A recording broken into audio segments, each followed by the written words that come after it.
Thank you very much, President, and good morning, Commissioner and colleagues. It is actually quite sad that we're here once again debating the deteriorating human rights situation in Azerbaijan under the leadership of President Aliyev and the Vice President, his wife. Human rights defenders and activists such as Mehman Huseynov, who are shedding light on corruption, are being harassed, unlawfully detained and tortured.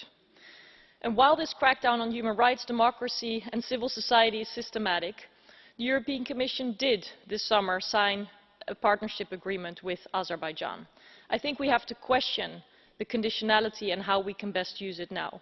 Certainly any partnership agreement with any country cannot become a reason to or an excuse to avoid addressing the human rights violations in the strongest possible terms.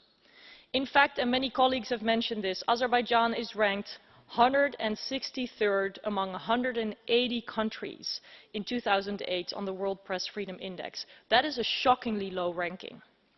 And it is confirmed by 10 journalists that are currently imprisoned, but there is also a number of websites and blogs that are blocked in the country. And in fact, some of the country's brightest minds have already left because their freedom and safety was jeopardized and their families were intimidated. And the kind of intimidation, such as we previously saw with the cowardice leaking of videos and the fining of Khadija Ismailova of €23,000, which is almost 10 times the annual per capita income of the country, shows the extent of pressure and the diversity of pressure on press and journalists, but also on opposition figures, civil society leaders and others. The overall human rights and freedom situation is very, very dire.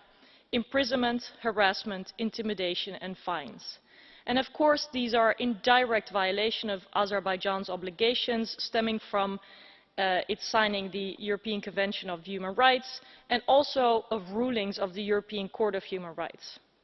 So as we look to a new agreement between the EU and Azerbaijan, it is important that we confirm our commitment to conditionality of this partnership agreement depending on democratic reforms, respect for the rule of law, good governance and of course respect for human rights and fundamental freedoms. They must be at the core of the agreement and we should not brush over them. They are conditions also before the consent of this House at a later stage.